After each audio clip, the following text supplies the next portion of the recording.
The Rebuild New York Now coalition has been holding events with local officials all across the state to call on the legislature to invest in infrastructure. The goal is to show how the billions of dollars that the state has received from bank settlements could be used to upgrade upstate roads and bridges and other things. Today, supporters gathered at Albany City Hall, which happens to be right across the street from the state capitol. With me now to talk more about this are Carly Hill of Union Concrete and Assemblyman John McDonald. Thank you for being here. Thanks very much. Thank you. So Assemblyman, we'll start with you. This is not new, right? No. I mean, we're talking about $5 billion, give or take. Right. I think most people seem to agree that infrastructure is the way to go because it has to be non-recurring investment, right? This isn't money gone. But it's exactly on what that is the question, right? Well, that is always the challenge, and it is a one-time revenue in many aspects, so we need to spend it wisely. Our focus today is to talk about bridges, to talk about roads, those items that we take for granted every single day, but we know has been falling into disrepair. As I said earlier today, since 2008, a lot of items have fallen off the table. Being a former mayor, I know exactly what happens at the local government level. And talking to people in the DOT, they're way behind on where they want to be with bridge projects. The items that, the average person takes for granted on a day-to-day basis, but the reality is, it's an issue when the bridge collapses. Right. I just want to point out, though, last week there was a report that I think raised a lot of eyebrows regarding the State Thruway Authority and some projection that in 2015 there would likely be a toll increase. Now, this is something we've been sort of expecting coming down the pike. And the further you get away from Albany towards the western part of New York, the more intense it gets because, of course, the toll increases depending on which way you're moving. But some people would say, well, why not just use this money to plug that hole to prevent motorists from getting hit so hard? I think that's going to be part of the discussion. Granted, $5 billion sounds like a lot of money, but as we know with the state budget process, it can go very quickly. I think that's going to be part of the whole discussion that goes into this in the next coming months. Whether it's going to be separate and apart or it's going to be part of the budget process, that has not yet been determined. Personally, I'd rather have it be its own separate discussion. I think this is a very, very unique opportunity, and we really need to have a full debate on it. So, Carly, how would it impact you? I mean, I think that part of what Rebuild Now is focused on is getting the money into local areas and smaller projects that may not be headline, it's not the Tappan Zee, right? Future project. Right, right. But a lot of the stuff that the Assemblyman was talking about has fallen off the table, and therefore we're talking about years' worth of maintenance that has not been done. Yeah, I think the kind of bigger part of the discussion is also that we've been missing a long-term funding plan for highway and infrastructure development. This isn't an industry that takes a dip and a fall recession-wise easily. We lose workforce. Insurance costs are, as anybody knows, sky high.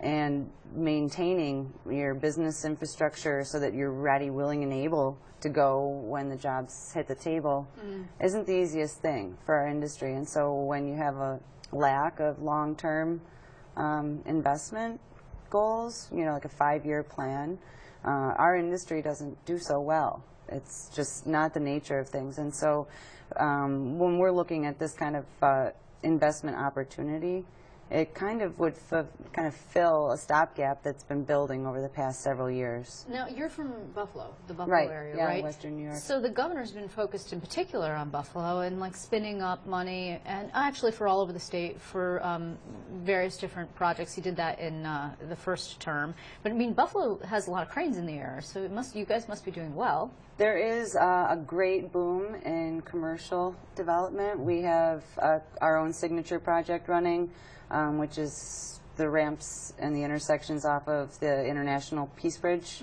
connection between Canada and the States. That would be considered one of those signature projects.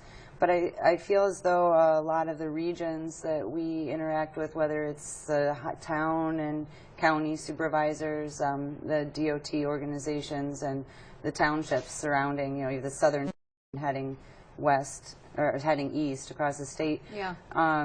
Those are the areas that are really struggling to keep up with the lifespan of their infrastructure. That's what we're talking about, is a lifespan. this table, it's only going to take so much abuse before you're going to have to. It actually you're goes going to up have their to tighten the leg- bolts last up leg, again. these tables. Right. So, but I do want to ask this though. Also, that you just had a big snowstorm. Yeah. And the governor has made a federal disaster request, right? And he actually, on the same day, ratcheted up, adjusted the expected impact to $49 million. It had been actually in the $43 million range, and we're waiting for the federal government to respond. But that blew out a lot of people's budgets, right? So is that impact going forward going to prevent people from doing even the barest minimum maintenance and snow removal? And what impact is that going to have on infrastructure? Well, you bring up a good point. This is a good example of why you want to have these businesses in place and the workforce ready for when you have these events happen. Right. I mean, we couldn't have organized 30 different contracting companies and ourselves and the people and mobilized the equipment overnight unless we had the assurance that, okay, yeah, this is all ready to go, everything's good on the books, everything's covered, because we know, we have jobs lined up in order to ensure that. So this kind of demonstrates those emergency responses as well as another component as to why you really want to continue to fulfill some of the needs in your commitment to those people who are always available, whether it's night, day, rain, snow, sleet. They're going to be there to make sure that the system that the community depends upon to get to do what it is they need to do is going to be there for them. As you pointed out, there are roads and bridges that we get out on, and I can tell you right now, they're in far further disarray, and any inspector can know until you start opening it up, and then you really see the lifespan and the decay. Not to scare anybody or No, anything. not at all. But Okay. So, Assemblyman, here you sort of alluded to this. I mean, you said $5 billion in Albany can go very quickly. It's actually, some might say in Albany, worse to have a surplus than it is to have not enough money. Because when you don't have enough, you just sort of cut your deals and get out of Dodge. But when there's money around, you start fighting over it. Absolutely. It was briefly talked about that you might be here for a special session to deal with infrastructure. Now it appears that's not going to be the case. So how big of a fight do you expect this to be? As you know, I'm just finishing up my freshman term, so I've never really been there in a time when we have plenty of money, although that's questionable. So it's going to be interesting to see how we go about addressing this. Is it done during a traditional budget process? The reality is you've covered it long enough. January and February are kind of quiet months in the legislature. Maybe it's a good time to have that discussion and give it its sole focus that it should have. The other thing I want to mention that Carly was talking about, Buffalo is going to probably get a significant amount of money to help recover. But the reality is, let's not forget, for the last 7 or 8 years, local governments have been draining whatever reserves they had. And they're trying to live underneath the tax cap. Most of them are. There's no room for storms like this to really help them continue on. So, whatever resources we can bring to the table to help them. Last year, as you know, legislature kicked in an extra $30 million for CHIPS. That's just a drop in the bucket in many aspects. So I think this is an opportunity really to help reset the argument. As you know, DOT is coming out with their updated 5-year plan.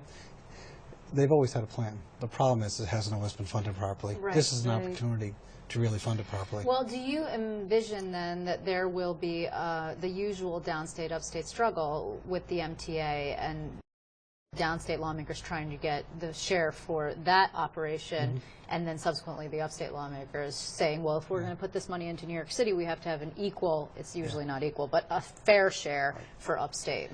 Yeah, I do. I think that's going to be part of the discussion. I'm encouraged our speaker has spoken out very strongly that $5 billion should be spent on infrastructure.